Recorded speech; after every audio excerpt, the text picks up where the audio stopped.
दो नाव की सवारी करने वाले राहुल गांधी कंफ्यूज हो चुके हैं। राहुल गांधी दुविधा में हैं रायबरेली और वायनाड के लिए।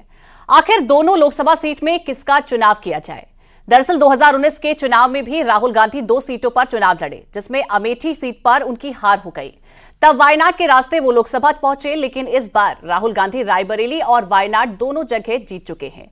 अब उनके लिए दुविधा इस बात की है कि आखिर वो गांधी परिवार की परंपरागत सीट रायबरेली को चुनेंगे या फिर 2019 में जहां की जनता ने उन्हें सांसद चुना था उसका चुनाव करेंगे।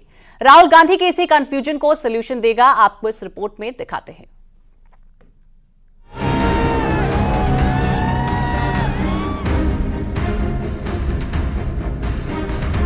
I have a dilemma in front of me.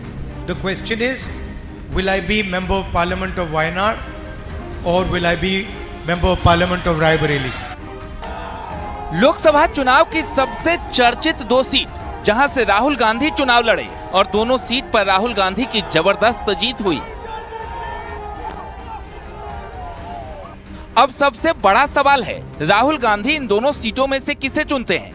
क्या राहुल गांधी रायबरेली की खातिर वायनाड से दूरी बना लेंगे या फिर वायनाड के लिए गांधी परिवार की सीट से इस्तीफा दे देंगे। फिलहाल इस सवाल का जवाब राहुल गांधी के पास भी नहीं है, क्योंकि पहले रायबरेली की जनता का आभार जताने के लिए उनका रायबरेली जाना और फिर एक दिन बाद वायनाड की जनता के सामने अपनी बात रखना, जिसमें उन्होंने कहा वो कंफ्यूज हैं। I have a dilemma in front of me. The question is, will I be member of parliament of Wayanad or will I be member of parliament of Raebareli? I have a dilemma in front of me. The question is, will I be member of parliament of Wayanad or will I be member of parliament of Raebareli?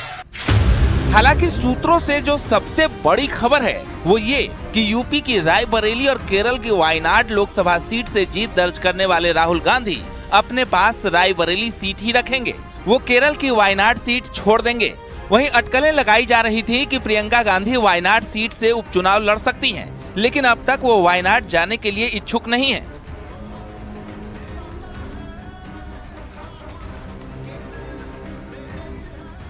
सूत्रों का दावा है और संकेतों से साफ है कि कांग्रेस के पूर्व अध्यक्ष राहुल गांधी केरल की वायनाड लोकसभा सीट से इस्तीफा दे सकते हैं, जबकि यूपी की रायबरेली सीट से वो अपनी सांसदी बरकरार रखेंगे। इसके पीछे का तर्क यह है कि यूपी से गांधी परिवार का लंबा सियासी रिश्ता रहा है।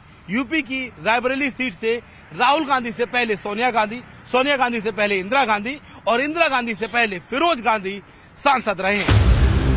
लेकिन अगर रायबरेली और वायनाड की बात करें तो दोनों सीट गांधी परिवार के लिए जरूरी है। वायनाड सीट कांग्रेस का गढ़ है।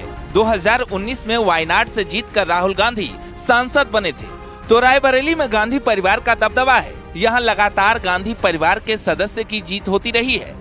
2024 में भी वायनाड की जनता ने राहुल का साथ दिया, तो वही रायबरेली में भी आखिरी वक्त में नामांकन के बावजूद जीत मिली। वायनाड में राहुल गांधी ने अपने प्रतिद्वंदी को करीब 3,64,000 वोटों से हराया, तो रायबरेली में राहुल ने अपने प्रतिद्वंदी को 3,90,000 वोटों से हराया। ये फैसला तो खुद राहुल जी को करना है। दोनों जगह से वो जीते हैं, कौन सी सीट वो रखेंगे, कौन सी सीट छोड़ेंगे। लेकिन ये बात उन्होंने बिल्कुल कहा कि दोनों जगह की जनता उनको जिस तरह से उनको इतना प्यार मिला, वहाँ से समर्थन मिला, तो उनके लिए बहुत कठिन फैसला होगा कि किस क्षेत्र को हम छोड़ें। सर, लेकिन ये भी चर्चा है कि राहुल जी रायबरेली रहेंगे और प्रियंका गांधी को वायनाड से लड़ा सकते हैं। अब ये तो कहा ना कि ये तो उनको फैसला करना। यानी राहुल गांधी का साथ वायनाड की जनता ने 2-2 बार दिया, बावजूद इसके वो वायनाड सीट छोड़ने की जुगत में है। ऐसा इसलिए क्योंकि राहुल गांधी अपने परिवार की परंपरागत सीट नहीं छोड़ना चाहते। Bureau report, news 18।